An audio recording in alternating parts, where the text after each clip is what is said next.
성탄절이 되기 전에 대강절이라고 하는 것이 있습니다. 그것은 메시아가 이 땅에 오기를 고대하고 기다리는 어떠한 그 준비하는 기간을 4주 정도 둡니다. 11월 마지막 날을 기점으로 해서 크리스마스 전까지, 성탄절 전까지 해서 4주를 갖다가 기독교에서는 대강절이라는 이름의 절기로 지키게 됩니다. 그래서 오늘이 바로 대강절 마지막 주일이다라고 말씀드릴 수가 있습니다. 대강절이라는 것은 방금도 말씀드린 것처럼요, 메시아가 오기를 고대하는 기간입니다. 유대인들에게 있어서 메시아라고 하는 의미는 사실은 영적인 것보다는 육적인 게 더 강했지요. 무슨 말이냐면은 유대인들은 어떻게 보면은 솔로몬 이후로 남과 북이 나누어지고, 우리가 수요 금요일 열왕기 상하를 드디어 지난주에 하까지 다 말씀을 끝냈습니다. 열왕기 하 마지막에 보면은 시드기야, 여호야긴이라고 하는 마지막 두 왕이 등장합니다. 원래는 여호야긴이라는 왕이 유다의 마지막 왕으로 끝이 납니다. 그런데 안타깝게도 바벨론에 잡혀가죠. 잡혀가면서 바벨론이 세운 왕이 있습니다. 그 자가 시드기야라고 하는 섭정 왕이 생깁니다. 유대인들이 세운 왕이 아니라 바벨론 사람들이 세운 왕이 바로 시드기야입니다. 그렇게 잡혀감으로 말미암아 이 역사상, 지구 역사상에서 어떻게 보면 우리가 잘 알고 있는 이 유대인들의 나라가 거기서 멸망당하고 납니다. 오랜 시간 동안 또 그들은요, 홀로 서기를 또 해야 합니다. 다시 말하면 그들의 육신의 삶 가운데 자유가 없이 고된 노역과 종살이의 삶이 늘 그들의 삶의 모습이었습니다. 그러니 그들이 살아가면서 무엇을 바랐겠습니까? 그들의 마음속에 늘 간절한 소망이 있다면 우리도 언제쯤이면 자유인의 삶을 살아갈 수 있을까? 우리는 언제쯤이면 누가 시키는 대로 사는 인생이 아니라 좀 내 마음껏 쉬고 싶을 때 쉬고, 좀 자고 싶을 때 자고, 좀 소풍 가고 싶을 때 소풍도 가고, 좀 먹고 싶은 거 있으면 마음껏 또 한 번씩 먹어도 보고, 어느 때쯤이면 내 인생의 주인이 나인 것 같은 느낌 속에서 내가 자유를 누리며 한번 이 세상을 살아볼 수 있을까?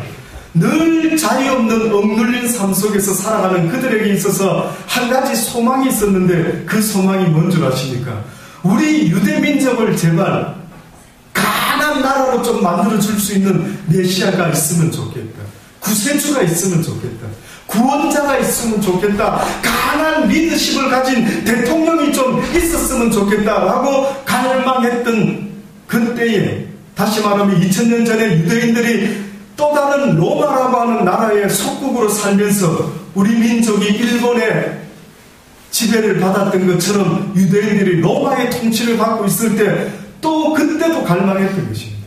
이야, 메시아가 좀 나타났으면 좋겠다. 그래서 어느 날 소문에 들어보니까 메시아가 왔다라는 것입니다. 이야, 드디어 메시아가 나타났구나 라고 사람들이 모여들면서 그를 중심으로 시온주의자들이라고 하는 자들, 다시 말하면 유대를 세우자, 이스라엘을 건립하자라고 하는 그런 시온주의자들, 아주 힘으로 나라를 세우겠다라고 그렇게 정신적으로 무장한 자들이 있었는데, 예수님이라는 어떤 자가 나타났는데 대단한 능력을 해가시고 대단히 말씀에 권능이 있고 리더십이 있는 것 같고, 이야, 그런 분이 유대의 왕이 되면 우리나라가 드디어 로마를 이기고 아주 강대한 나라를 한번 세워볼 수 있지 않을까라는 기대감 속에 사람들이 구름대같이 몰려들기 시작했습니다. 그런데 가만히 들어보니까 아니, 사람을 모아서 힘을 키울 생각은 안 하고 그 갈릴리 출신의 예수라는 어떤 사람이 무슨 이야기를 하느냐 하면은, 나의 나라는 이 땅에 있는 나라가 아니니라. 그러면서 뚱딴지같이 나의 나라는 칼과 창과 방패와 힘으로 가는 나라가 아니라 오직 믿음으로 가는 나라라, 이런 이야기를 하고 있는 것입니다. 그래서 사람들이 처음에는 막 몰려서 호산나 호산나 다윗의 자손이요, 무슨 뜻입니까?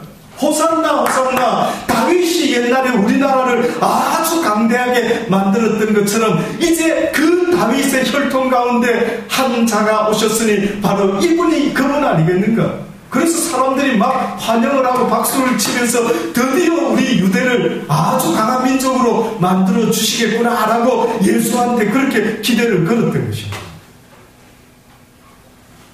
그런데 그런 이야기는 안 하고 자꾸만 눈에 보이지도 않는 이야기를 자꾸 하는 것입니다. 어떠한 자가 복된 자인 줄 아느냐? 심령이 가난한 자가 복이 있는 자니라. 마음이 온유하고 겸손하고 애통한 자가, 을을 위하여 핍박을 오히려 받을 줄 아는 자가, 그들이 더 복되니라. 이런 이야기만 자꾸만 하시는 겁니다. 그래서 어느 날 유대인들이 화가 단단히 난 모양이죠. 예수를 떠나기 시작했고요. 결국에는 예수를 그들의 살인자인 바나바를 대신해서 십자가에 못 박아 죽이라 라고 그렇게 외쳤던 것입니다. 성탄절은 예수 그리스도가 이 땅에 오신 날을 기념하는 날입니다.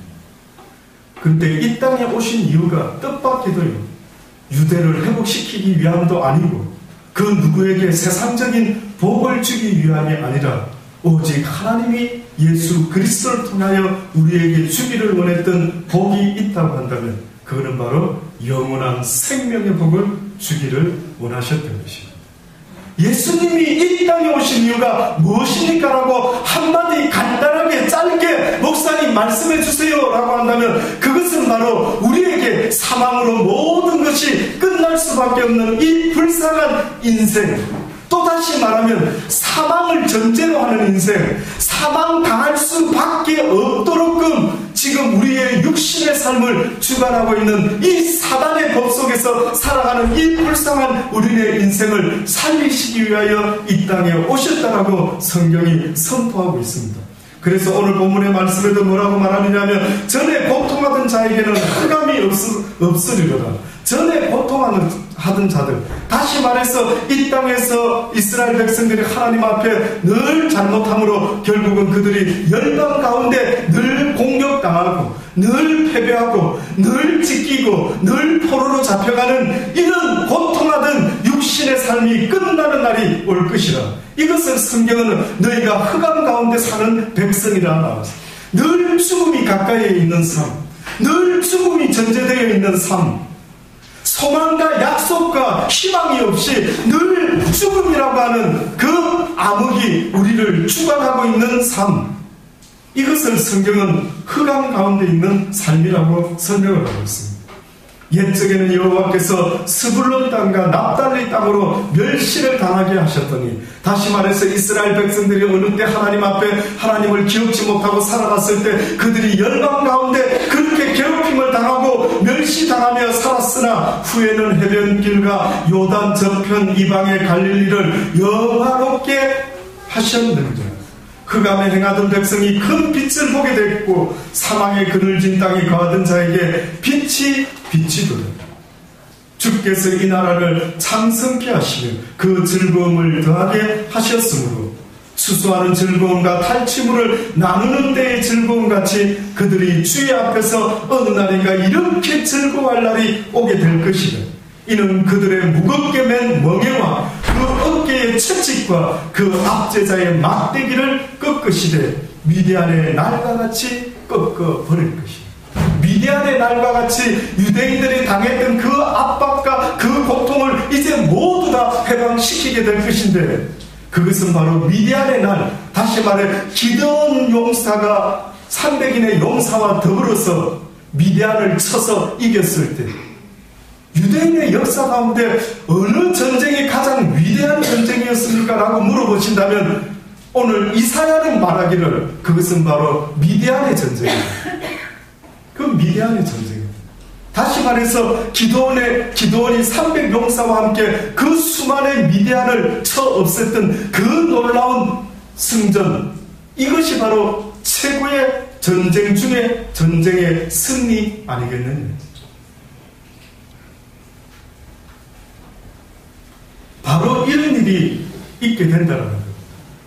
어지러이 싸우는 군인의 갑옷과 피 묻은 복장이 불에 섭같이 살라지니 이는 한 아기가 우리에게 낳고 한 아들을 우리에게 주신 바 되었는데 그 아이의 어깨에는 정사가 매였고 그 이름은 기묘자라 모사라 전능하신 하나님이라 영존하시는 아버지라 평강의 왕이라 할 것이니라.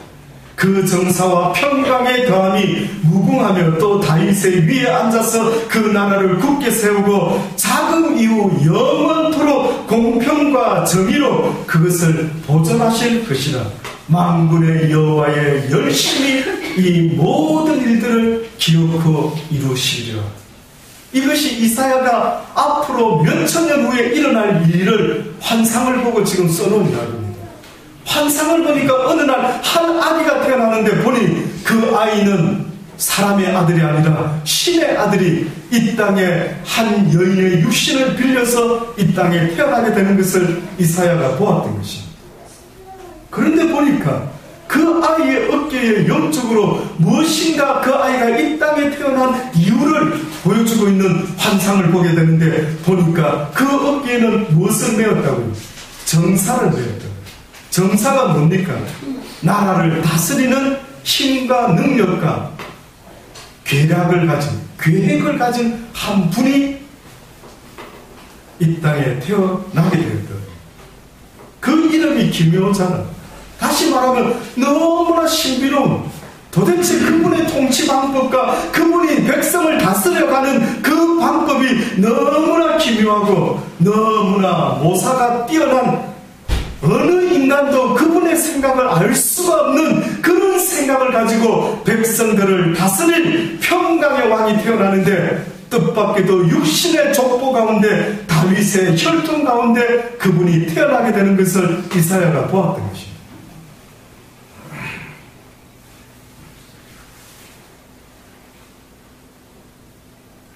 마태복음 4장에 보면은 예수께서 요한의 잡힘을 들으시고 갈릴리로 물러가셨다가 나사렛을 떠나 스불론과 납달리 지경 해변에 있는 가브나움에 가서 사시니 이는 선지자 이사야 우리가 방금 읽었던 이 예언하신 말씀을 이루려 하심이라. 일러스되 스불론 땅과 납달리 땅과 요단 저편 해변길과 이방의 갈릴리여 흑암에 앉은 백성이 큰 빛을 보았고 사망의 땅과 그늘에 앉은 자들에게 빛이 빛이었도다. 이때부터 예수께서 비로소 전파하여 가라사대 회개하라 천국이 가까웠느니라.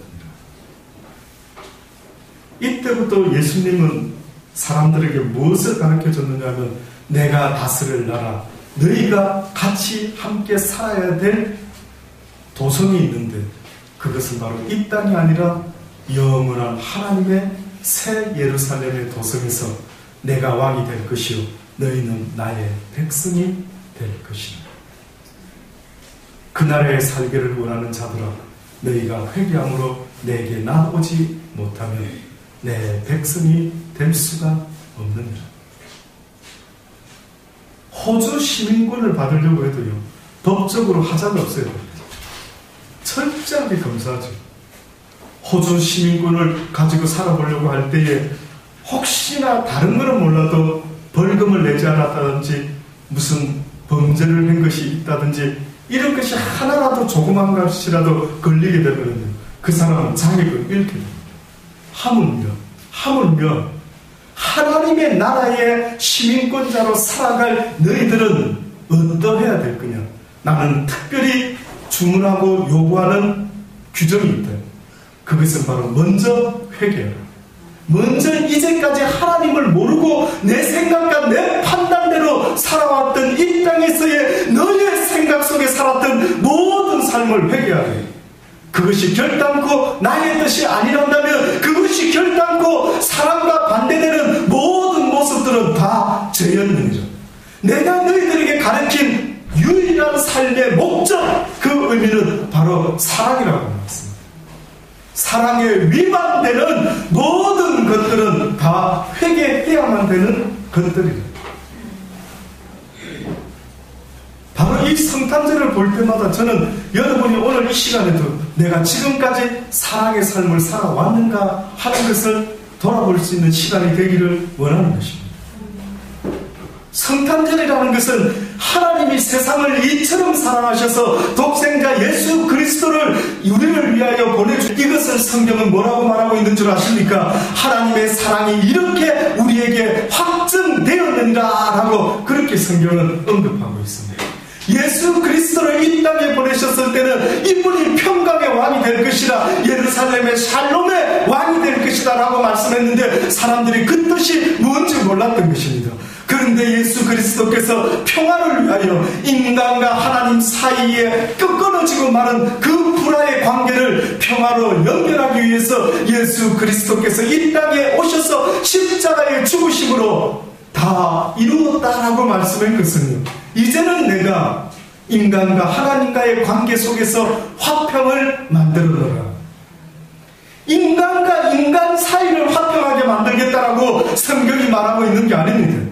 올림픽을 통해서 손에 손을 잡고 우리가 마음이 하나 되어서 행복한 세상 살아보자라고 할 때 하나님께서는 그것은 아니라는, 그것은 안 된답니다. 하나님이 없는 어떤 부부도, 하나님이 없는 어떤 가정도, 아버지와 아들과 엄마와 딸과 어떤 관계도 평화는 이 땅에 있을 수가 없답니다. 아멘. 안 된답니다. 여러분은 아우 되지 않을까요, 목사님? 근데 죄송한데 저도 뭐 되지 않을까, 우리가 애쓰면 노력하면. 그런데 안 된답니다. 먼저 하나님과 화목하지 않으면 결단코 내 이웃과 화목할 수가 없다라고 성경이 분명히 말씀하고 있습니다. 아멘. 그러니 성탄절을 기념하고 기뻐한다라고 할 때 그 의미가 무엇입니까? 라고 한다면 사실은 성탄절은 사랑을 나누는 그러한 날이다라고 볼 수가 있는데, 그것은 서로 좋아하는 사람들끼리 선물을 주고받는 그런 성탄의 의미가 아닙니다. 세상 사람들은요, 크리스마스가 되면 어디 가고 싶습니까? 라고 설문조사를 하면 뜻밖에도 여러분 아십니까? 1위가 스키장이고, 그 다음에 해외여행, 백화점, 명동, 설악산, 이런 순위로 크리스마스 때 어디 가고 싶은 거, 하고 싶은 거 물어볼 때에 1위가 스키장에 가서 멋지게 스키를 한번 타면서 시간을 보냈으면 좋겠다 하는 게 1위가 됐다. 물론 고아원, 양로원을 방문해서 어렵고 힘든 이웃을 위하여 시간을 보내겠습니다 라고 하는 프로테지가 한 0.8% 정도는 된다고 합니다. 그러나 실상은 성경에서 말하는 크리스마스는 세상에 선물을 나누는 것을 크리스마스의 선물, 사랑을 나누는 거라고 말하는 게 아니고요. 바로 예수 그리스도를 알지 못하는 이웃에게, 불행한 이웃들에게, 육신적으로 가난한 이웃 말고요, 예수 그리스도를 알지 못하는 불쌍한 이웃, 하나님의 사랑의 선물을 아직도 받지 못하고 있는 그들에게 예수 그리스도를 알려주는 것, 그들을 전해주는 것, 그들에게, 그것이 가장 성경이 원하는 가장 귀한 사랑이라고 말합니다. 산타클로스의 미래가 어떻게 되는 줄 아십니까? 지중해 연안에 케일이라고 하는 마을이 있었답니다. 거기에 한 사람이 살았습니다. 그 사람의 이름은 니콜라스라고 하는 이름을 가진 사람입니다. 그런데 그 도시도 로마가 기독교를 박해할 때에 박해를 받으면서 수많은 사람들이, 기독교인들이 투옥되고 사형되고, 이 사람 역시 니콜라스라는 사람도 결국은 기독교인으로서 감옥에 아마 갇히게 됐던 거예요. 죽기 일보 직전이 되었는데 마침 콘스탄틴 대제라고 하는 왕이 기독교를 국교로 선언하는 그런 일이 생겼습니다. 그래서 갇혀있던 모든 기독교인들이 풀려나고 드디어 기뻐하며 즐거워했지만, 그러나 거리에는 온통 고아와 거리에는 온통 가난뱅이와 거리에는 온통 병자와 불구자와 불쌍한 사람 투성이었던 것입니다. 이때 이 니콜라스가 성탄절이 다가올 때에 내가 저들을 위해서 할 수 있는 것이 뭘까? 아마 그가 나름대로 좀 생활에 여유가 있었던 사람이었던 모양이죠. 사람들에게 필요로 하는 것들을 그 1년 크리스마스 그날을 위하여 모으기 시작합니다. 그래서 그 사람이 크리스마스만 되면은 이웃으로부터 시작해서 불쌍한 사람들에게 필요로 하는 음식을, 필요로 하는 물건들을 나누기 시작했습니다. 이것이 소문이 나기 시작했습니다. 와, 세상에 그런 사람이 있나? 자기도 어려울 텐데, 자기도 힘들 텐데 어떻게 그런 일을 할 수 있지? 이러면서 사람들이 그 이름을 성 니콜라스라고 이름을 부르기 시작했던 거죠. 그 이름을 부르다 보니까 그의 이름이 성 니콜라스 하다가 어느 날 그것이 산타클로스라고 하는 이름으로 이렇게 바꿔지면서 부르게 되었던 것입니다.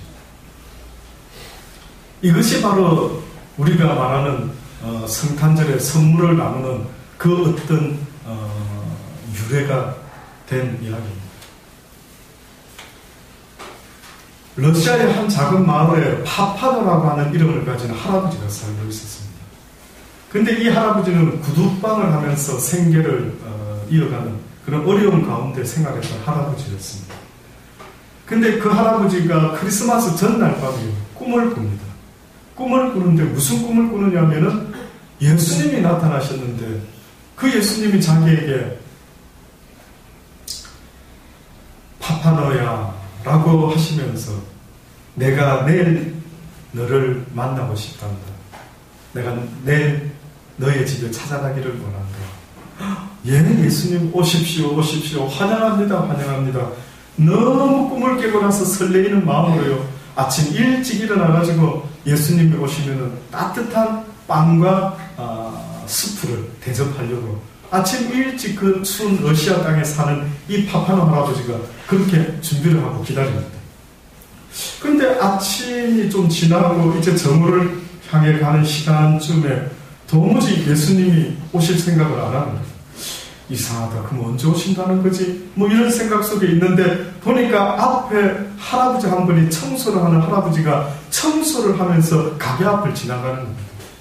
그래서 마침 따뜻하게 데펴놨던 그 스프와 빵과 뭐 이런 것을 보면서 갑자기 그 할아버지를 보면서 그냥 나누어 먹고 싶다 하는 생각으로 그 할아버지를 부르는 거죠. 할아버지 들어오세요. 추우신데 조금 스프랑 이 빵 한쪽 들고 또 일하시죠. 할아버지가 너무 고마워하면서 고맙습니다 하고 스프와 빵을 간단하게 먹고 또 나가시는 겁니다. 또 기다립니다. 드디어 점심시간이 다 되었는데도 안 오는 것이에요. 이상하다. 어젯밤에 분명히 예수님이 오시겠다고 약속하셨는데 것 같은데 내가 잘못 들었나 어찌된 것이지 이러고 있는데 또 보니까 가게 앞쪽으로 누가 이렇게 걸어오는데 보니 웬 아줌마가 아이 하나를 부대자루에 이렇게 싸가지고 이렇게 업고는 오는 것입니다. 그런데 보니까 세상에 아이가 발이 쑥 나와있는데 양말도 안 신고 있는 겁니다.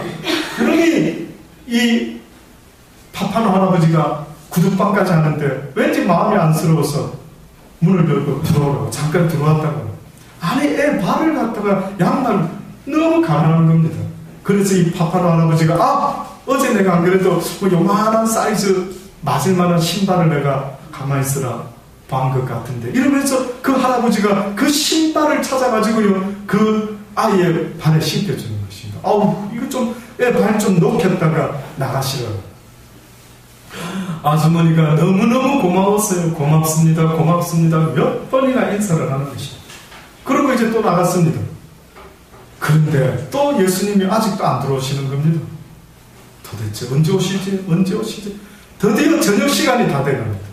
이제 저녁을 준비해야 되는, 저녁 수프와 저녁 빵을 이제 준비해야 되는 이런 상황이 되었습니다. 그런데 그때 보니까 가게 앞에서 무슨 일이 벌어지는데 웬 아이를 할머니가 막 쫓아가는 겁니다. 얘가 막 했었거라 막 쫓아. 이게 무슨 일인가? 거의 가게 앞쪽에서 이 할머니가 아이를 붙잡았습니다. 보니까 아이가 아마 할머니의 사과를 훔쳐가지고 도망가다가 잡힌 모양입니다. 이놈의 자식이 어디서 이 사과를 훔쳐가고 할머니가 이 꼬마 아이를 붙잡고 마구마구 막 때리는 것입니다. 이 할아버지가 보고는 너무나 안타까워서 달려나가가지고 할머니 왜 그러세요? 이 녀석이 내 사과를 훔쳐서 도망가네. 아유 배가 고프니까 그렇겠지요. 이러면서 그 파파노 할아버지가 얼만데요? 내가 대신 돈을 드릴게요. 이 할머니가 그 할아버지의 짧은 대화 속에서 그냥 마음이 용서가 되고 말은 거죠. 아니요, 돈 안 주셔도 됩니다. 예, 알겠어요. 그래요. 뭐 이러면서 야, 파파노 할아버지가 할머니한테 빨리 잘못했다고 용서를 빌어. 할머니 죄송합니다. 서로 이러면서 화해가 되어가지고요. 그 할머니가 결국 그 아이와 함께 왔던 길로 이렇게 되돌아가게 되는 것입니다.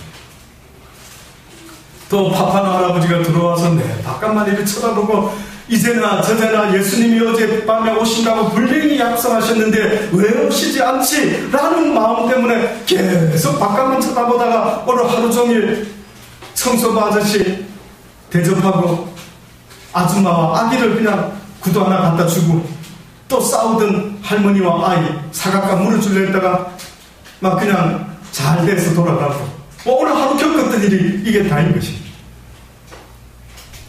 기다리다 결국은 해가 지고 저녁 시간이 넘게 됩니다. 이때 할아버지는 혼자서 이제 저녁을 챙겨 드시려고 숯과 빵을 가지고 이제 기도를 하려고 눈을 감는데 갑자기 무슨 소리가 들리는 것입니다. 그는 숯과 빵을 먹으면서 감사 기도를 하면서요. 예수님 어디 계셨습니까? 오늘 바쁘셨습니까? 그러고 있는데 갑자기 어떠한 소리를 듣게 됩니다. 나는 오늘 당신을 3번이나 찾아갔습니다. 한 번은 청소부로, 한 번은 아기를 안은 어본 여인의 모습, 마지막으로 거지의 모습으로 내가 당신을 찾아갔습니다.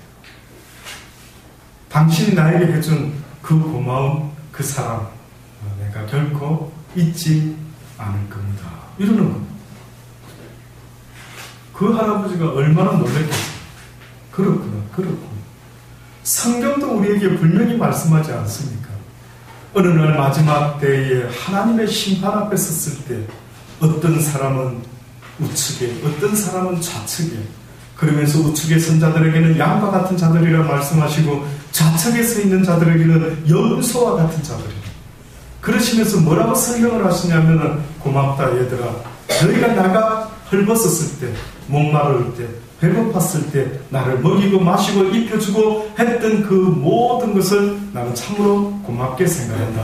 그랬더니만 오른쪽 편에 섰던 사람들이 뭐라고 말합니까? 예수님, 우리가 언제 예수님한테 그렇게 목마를 때, 배고플 때, 헐벗었을 때, 먹을 것, 마실 것, 입을 것 언제 우리가 그렇게 줬습니까? 라고 했더니 뭐라고 이야기합니까? 너희가 소자 하나에게 행한 것이 곧 나에게 행한 것이라. 아름답지 않습니까? 이런 이야기 어디서 들어보셨습니까? 이런 이야기 어디서 들어보셨습니까? 어느 종교, 어느 책에 과연 이런 이야기가 있단 말이에요. 이런 말씀대로 살아가는 세상이 된다면 바로 그것이 저는 천국이라 믿습니다. 이렇게 살지 못하는 우리의 모습을 성경은 어두운 사망의 그늘에 앉아 죽어가는 스불론과 납달리 땅에 있는 자들아 라고 말씀합니다. 너희가 삶의 모습을 잃어버렸구나. 너희가 삶의 의미를 잃어버리고 살아가고 있구나. 날마다 너희가 쉬지도 못하고 자유는 있는 것 같으나 너희가 먹고 살기 위해서 날마다 하루도 빠짐없이 다람쥐 쳇바퀴 돌듯이 너희는 아침이 되면 눈을 뜨고 또 일하러 가고 또 일하러 가고 또 일하러 가니 너희의 모습이 애굽에서 400여 년 동안이나 종살이를 하며 살았던 유대인의 모습과 별반 다를 것이 없구나. 너희에게 참 자유가 있느냐? 너희의 영혼에 참 자유가 있느냐? 너희의 머릿속에 비록 육신은 가난할지라도 자유로운 꿈을 꾸면서 자유로운 상상을 하면서 아름다운 사랑의 삶을 꿈꾸며 삶을 살아가는 자유자가 있느냐라고 물어보시는 겁니다. 너희는 육도 가난하지만 육도 종살이하고 있지만 너희의 영혼조차도 벗어나지 못하고 있는 불쌍한 종의 모습이 참으로 가슴을 아프게 하더라는 것입니다. 그러니 예수 그리스도께서 이 땅에 오신 이유가 무엇입니까? 라고 할 때에 바로 이렇게 얽매여서 사랑을 모르고 자유를 모르고 억눌려 살아가는 이내 불쌍한 인생에게 주님께서는 우리를 위하여 이 땅에 오셔서 누가복음 4장 16절로 말씀하시기를 뭐냐면은 선지자 이사야의 글을 어느 날 안식일날 규례대로 회당에 들어가셔서 한 성경 말씀을 읽기 시작하는데 그것에 모여있는 사람들에게 예수님이 친히 그들에게 자신을 소개하시면서 들려주는 말씀이 있는데 그 말씀의 내용이 뭔 줄 아십니까? 주의 성령이 내게 임하셨으니 이는 가난한 자에게 복음을 전하게 하시려고 내게 기름을 부으시고 나를 보내사 포로된 자에게 자유를 눈먼 자에게 다시 보게 함을 전파하며 눌린 자를 자유케 하고 주의 은혜의 해를 전파하게 하려 하십니다 라고 그렇게 설교를 하셨던 것입니다. 이 말씀이 와닿으실 수 있게 되기를 주의 이름으로 권면합니다. 주의 성령이 예수 그리스도에게 임했더니만 이는 가난한 자에게 복음을 전하기 위함이라. 이는 이 세상에서 가진 것 아무것도 없는 자들, 다시 말해서 내가 육적으로는 부유한 줄 알았는데 가만히 돌아보니까 육이 내 영혼의 가난함을 채울 수 없음을 깨닫고 나는 가난한 자입니다. 나는 하나님께서 나를 돕지 아니하시면 나는 세상의 그 어떤 것으로도 나의 헐벗었음을 메울 길이 없습니다. 내 영혼의 목마름과 내 영혼의 갈급함을 당신의 말씀이 아니고서야, 당신의 구원이 아니고서야 나는 결단코 만족할 수 없음을 이제야 깨달은 자니이다. 나는 참으로 가난한 자니이다. 나에게 가진 것이 많은 줄 알았지만은 그러나 내가 이제 나를 돌아보니 이 땅에서 내가 가지고 있는 것은 결단코 아무것도 없는 것을 보았나이다. 내가 무엇을 가지고 살아가고 있습니까? 내가 지금 소유하고 있는 것, 내 것이라고 말할 수 있는 것, 끝까지 내가 지킬 수 있는 그것이 이 땅에 나에게 무엇이 남아 있습니까? 라고 그렇게 보면서 깨달은 자, 이가 말하기를 나는 가난한 자입니다. 나는 많은 것을 가진 자인 줄 알았는데 나는 아무것도 가지고 있지 않는 자인 걸 이제야 깨달았나이다. 나에게 부함을 주소서. 나에게 이 세상을 능가하는 풍요로움과 풍성함과 평안을 주시옵소서. 이것이 바로 하나님께서 말하는 가난한 자입니다. 이 사실을 아는 자가 먼저 돼야 되는데 너무나 안타까운 사실은 뭔 줄 아십니까? 자기가 지금 가난한지도 모르고 자기가 지금 얽매여서 그저 노예와 같이 날마다 다람쥐 쳇바퀴도 젖이 쉬지도 못하는 인생을 살아가고 앉아있는 자인지도 모르고 자기가 지금 꿈꾸고 있는 꿈이 무슨 꿈인지도 모르고 그렇게 살아가고 있는 수많은 사람들이 참으로 안타까운 것입니다. 소크라테스의 말처럼 너 자신을 좀 알아. 인생이 어떤 존재인지 좀 고민 좀 해. 그냥 밥만 먹고 돌아다니며 살지 말고 생각 좀 하면서 살아. 그러니 소크라테스는 뭐라고까지 말합니까?